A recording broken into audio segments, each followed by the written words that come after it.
In the last years of the 1800s, in the valley of the Nashua River, in central Massachusetts, 4 whole towns were living on borrowed time.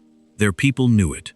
The houses and the churches and the mills and the graveyards all still stood, but every soul in that valley understood that the water was coming for them. 35 miles to the east, the city of Boston was growing far faster than its wells and its ponds could ever hope to satisfy, and the state had made a hard and irreversible decision. It would dam the Nashua River, flood this valley, drown these 4 towns, and in the doing of it, by the hands of thousands of immigrant men, it would build the largest dam of its kind on the face of the earth.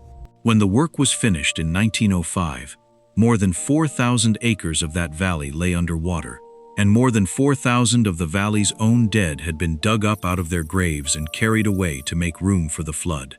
This is the story of the Wachusett Dam, of the men who stacked it stone by hand, of the towns it drowned, and of why, more than a century later, it is still quietly giving the city of Boston its water. To understand why a state would do such a thing, drown 4 living towns, and disturb the graves of 4,000 of its dead, you have to understand the desperate thirst of a great growing city. Boston in the 1800s was booming, its population swelling with each passing decade, and a city cannot live without water. Again and again through the century, Boston had reached out into the countryside for more, damming this pond and that river, piping the water in from farther and farther away, and again it had outgrown the supply almost as soon as it was built. By the end of the century, the city's engineers understood that half measures were finished. Boston needed an enormous new source, a reservoir bigger than anything yet built in America. And after long study, they fixed their eyes on the broad valley of the Nashua River, far to the west, as the place to build it. Boston's long thirst is worth pausing on, because it is a story of a city forever outrunning its own water. Back in the middle of the century, the city had reached out and built a reservoir at Lake Cochituate and piped that water in, and celebrated as though the problem were solved for good. Within a generation, it had outgrown it, and reached farther, to the Sudbury River, and built again, and again outgrown it. Each time the engineers built what they were sure was enough, and each time the swelling city drank it dry and demanded more. By the end of the century, they had learned the hard lesson, and resolved this time to build not for the present, but for a distant future, something so large it might satisfy Boston for generations to come. The man they trusted to do it, the chief engineer of the Metropolitan Water Board, was named Frederick Stearns, one of the finest waterworks engineers in the whole country, a careful and far-seeing man whose skill was so respected that he would later be called to sit on the board of consulting engineers for the building of the Panama Canal. When Stearns and his board looked at the map for a place large enough, their eyes fell on the Nashua Valley, and with that, the fate of 4 towns was sealed. The plan was breathtaking in its scale and its coldness. The state created a body called the Metropolitan Water Board, and set as its chief engineer a gifted man named Frederick Stearns, and it charged them with a monumental task.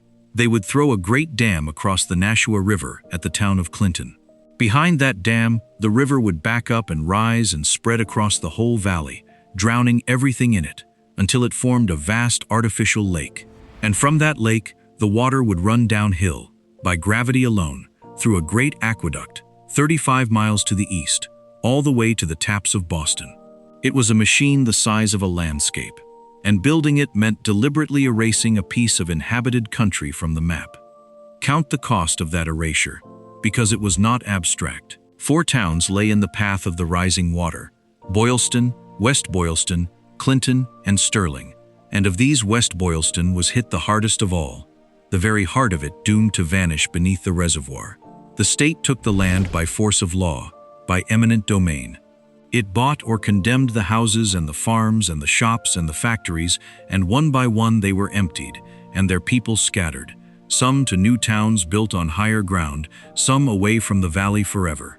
Churches were closed. Mills that had run for generations fell silent. A whole living community, built up over more than a century, was systematically taken apart so that a city 35 miles away could drink. For the people of the valley, it was the end of the only world they had ever known. Families who had farmed the same ground for 4 and 5 generations were told to name their price and leave. Some fought the takings in court and lost. Some accepted the money and moved to new houses on the higher ground above the coming waterline, where a shrunken West Boylston was rebuilt, so that people could look down from their new front porches onto the rising lake that covered their old ones. Mill owners whose water-powered factories had employed whole towns saw their mills condemned and their workers scattered to the winds.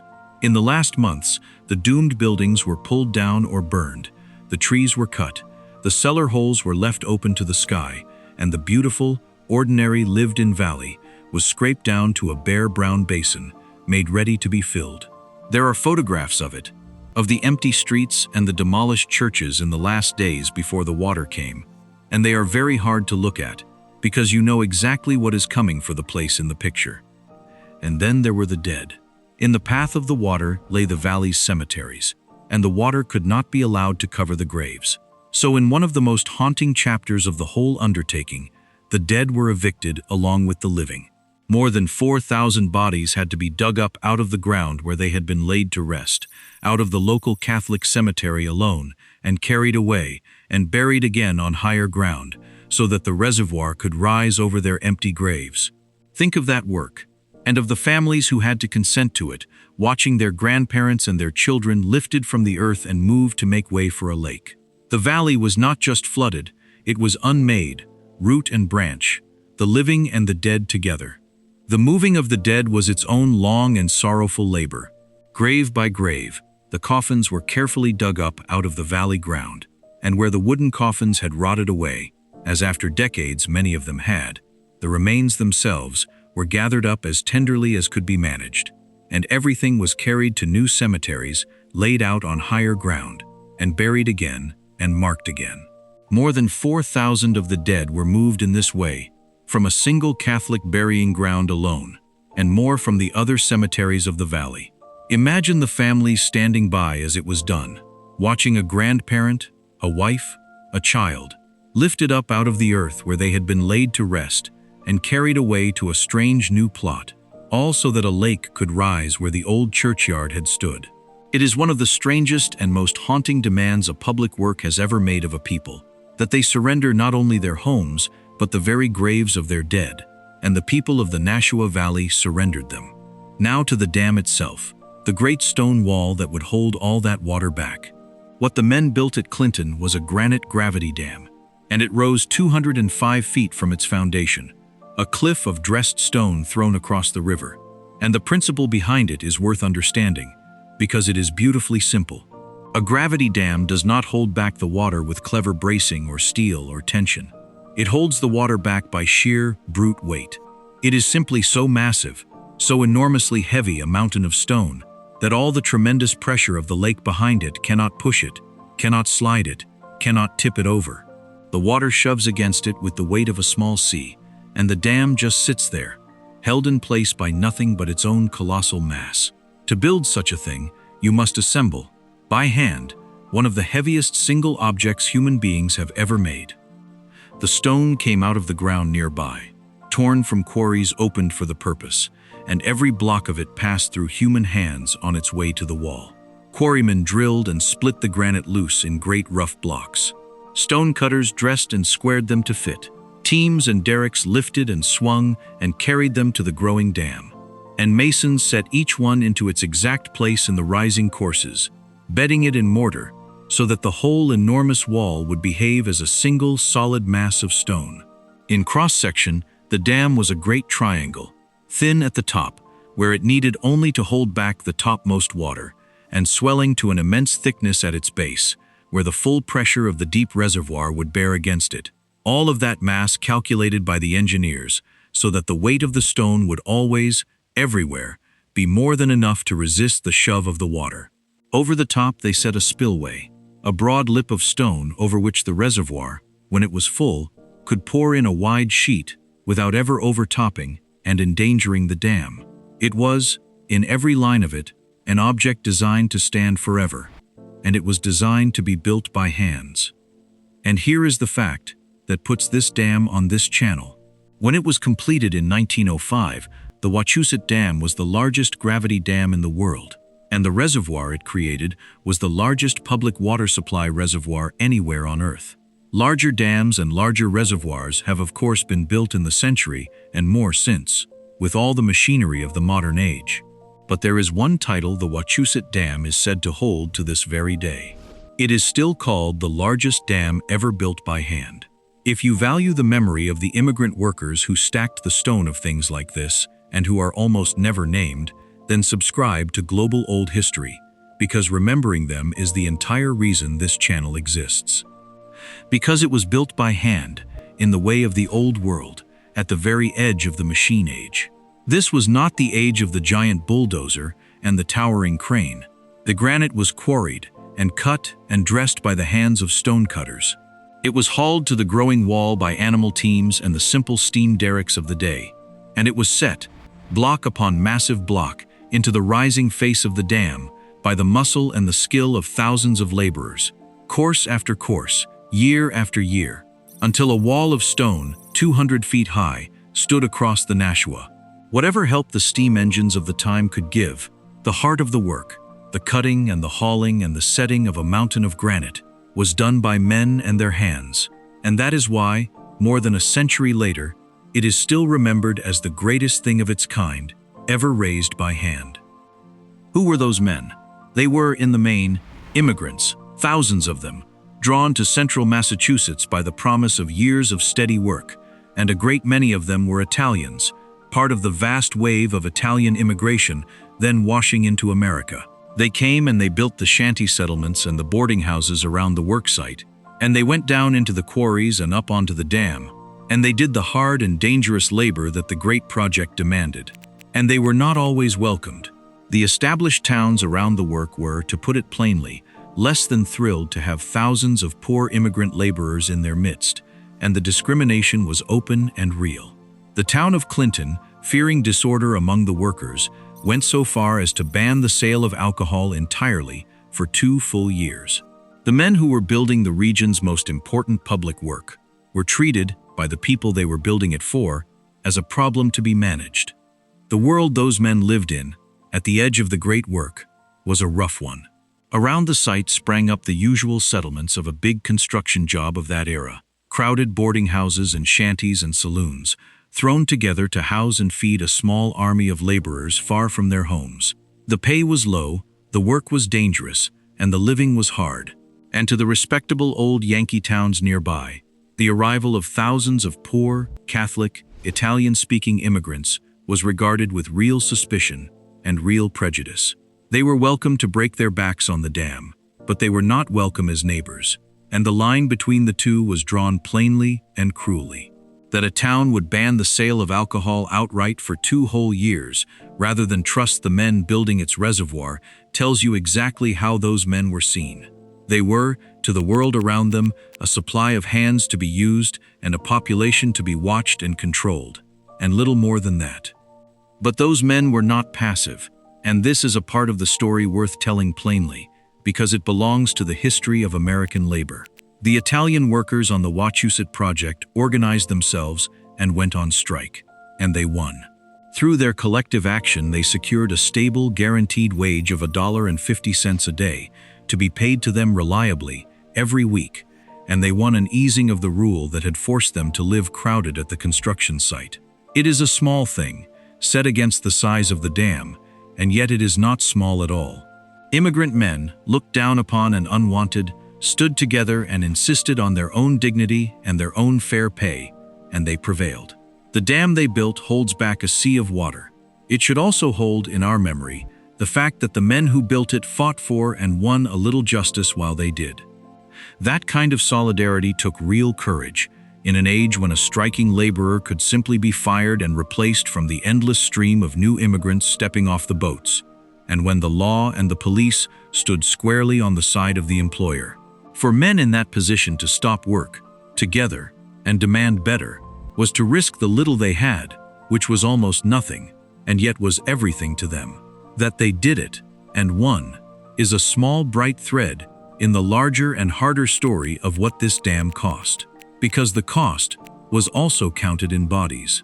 Heavy construction in that era, The quarrying and the blasting and the swinging of many-ton stones high on the works killed men with a grim regularity, and the Wachusett was no exception to it. Men were crushed, and men fell, and men were carried off maimed or dead, and the careful tally of them was never really kept, as the tally of laborers so seldom was. They are a part of the price of the water, though, every bit as surely as the granite is. For nearly a decade, all of this went on at once. A small city's worth of men, thousands of them, laboring in that valley through the summer heat and the winter cold, and the sheer scale of it in time is easy to lose. This was no quick job.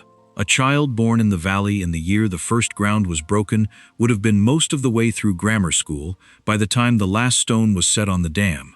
Fortunes were spent, careers were made and broken on it.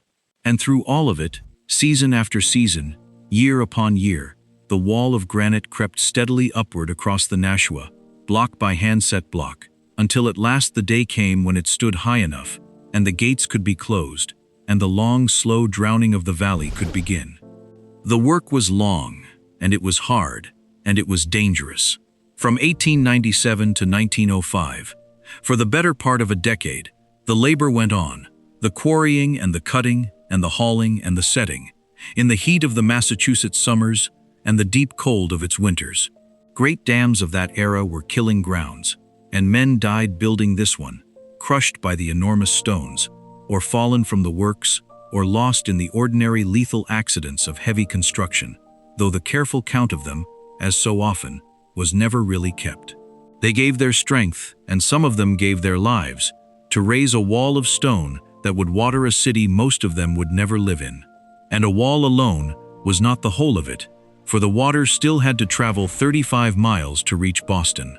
So alongside the dam, the builders drove a great aqueduct across the countryside, tunneling through hills and bridging valleys, a covered channel of masonry running down the long, gentle grade from the reservoir toward the city, so that the water, once gathered, could flow the whole way to Boston under the pull of gravity alone, without a single pump.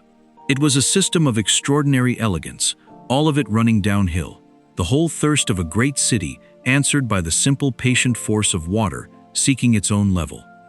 That aqueduct was a great work in its own right, though it is largely lost in the shadow of the dam. To keep the water flowing gently downhill the whole 35 miles without ever once pumping it, the line had to be laid at exactly the right shallow grade the entire way, which meant tunneling straight through the hills that stood in its path and carrying it on masonry across the low places between them. It was a covered conduit, closed against the light and the dirt, a clean stone artery running quietly under the countryside from the reservoir toward the city.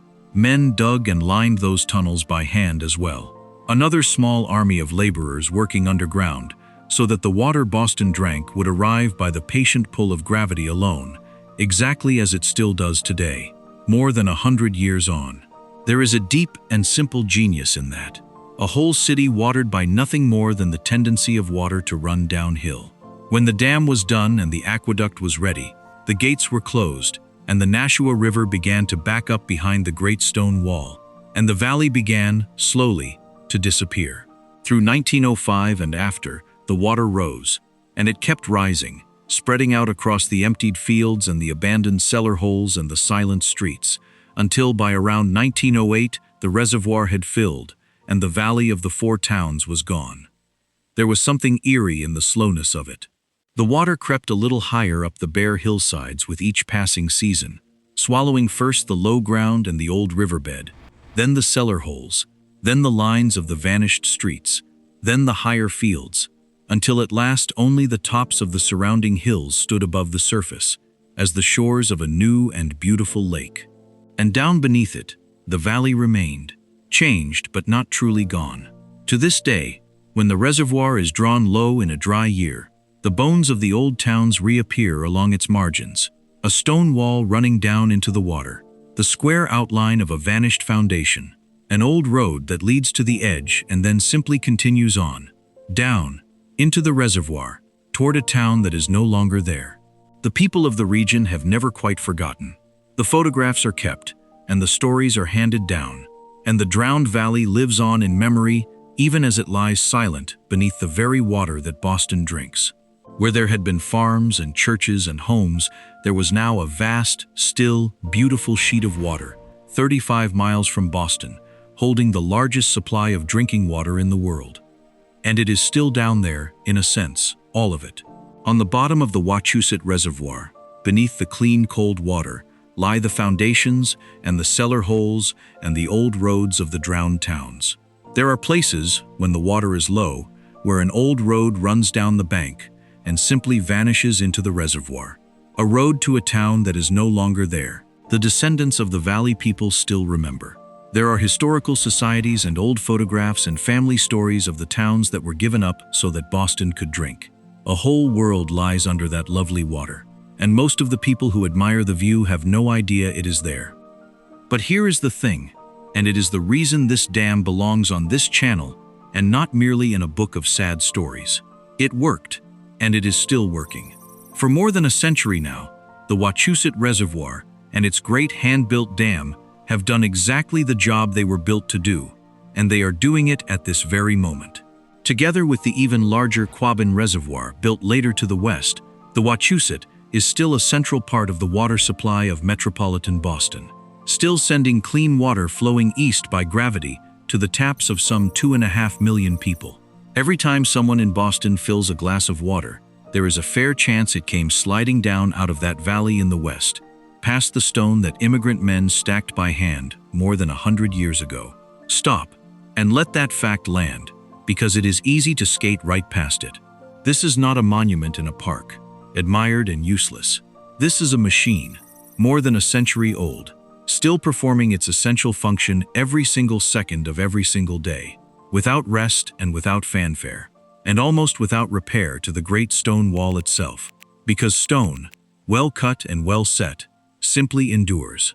The men who built it are all long dead. The towns it drowned are 3 generations gone. The mules and the derricks and the stonecutters' shanties have vanished utterly from the earth, and yet the thing that those men made still works. It still holds back its inland sea, still sends the water east, still keeps a great modern city alive. There are very few things that any of us will ever make in our whole lives that will still be doing their job, faithfully, 120 years after we are dead. These men made one, with their hands, and then the world went and forgot them. And the dam itself is still there, and you can go and stand on it, and almost no one does. That is the strange and quiet truth that a Boston newspaper pointed out not long ago. Here is the largest dam ever built by hand, a 200-foot cliff of granite, a genuine wonder of American engineering, sitting only an hour from one of the great cities of the country, its top open for people to walk across and admire the enormous still reservoir on one side and the long drop to the river on the other. And hardly anyone ever goes to see it. It is not a famous place. There are no crowds. It is simply there, doing its silent work, as it has for over 100 years, a masterpiece that the people it serves have almost entirely forgotten. And the system it belongs to has only grown around it. A generation after the Wachusett was finished, the state went out and did the whole terrible, magnificent thing all over again. Farther west, drowning an even larger valley and several more towns to build the Quabbin Reservoir, larger still. Today the two of them together, Quabbin and Wachusett, the newer and the older, feed the taps of metropolitan Boston, the water flowing quietly east by gravity through tunnels and aqueducts to some 2.5 million people who turn a handle and think nothing of it at all. The watershed around the Wachusett is protected and beautiful, its forests guarded to keep the water clean, and the great stone dam sits at the eastern end of it, its top a public walkway, its downstream face a 200-foot cliff of granite, one of the true masterworks of American hand engineering. And the newspaper was right. Hardly anyone goes. You can have the top of the largest hand-built dam in the world nearly to yourself on a weekday afternoon, an hour from Boston, and stand there in the quiet and be very nearly the only living soul who has come to remember. There is a lesson in that emptiness, and it is very nearly the whole lesson of this channel. We are surrounded, all of us, every single day, by the enormous labor of the people who came before us. The dams, and the tunnels, and the walls, and the roads, and the aqueducts that quietly make our comfortable lives possible. And we walk past almost every bit of it without a second glance, never knowing what it cost or whose hands it was that built it. The water in the glass, the road under the tire, the wall along the field. Someone bled for it. Someone was drowned out of their home for it, or dug their own grandmother out of the ground for it, or stacked stone in the freezing cold for $1.50 a day for it. The Wachusett Dam is one of the grandest examples of it anywhere in the whole country. And it stands out there right now, magnificent and almost unvisited, waiting, like all of them, for someone at last to look up and remember. So let this be the reminder. The next time you hear that a city gets its water from a reservoir somewhere out in the hills, think of what that can mean. Think of the Nashua Valley and the 4 towns that were drowned to fill it. Think of the 4,000 dead who were lifted from their graves and moved so the water could rise. Think of the thousands of immigrant men, most of them Italian, unwanted by the towns around them, who quarried and hauled and stacked, by hand, a wall of granite 200 feet high, and who stood together and struck for their $1.50 a day and won it. It is the largest thing of its kind ever built by human hands. It still gives a great city its water after more than a century, and it is sitting out there right now, magnificent and almost unvisited, waiting for someone to remember. If that is the kind of true story you want to keep hearing, about the ordinary people who built this country with their hands, then subscribe to Global Old History, and we will keep going to stand where they stood, one forgotten place at a time.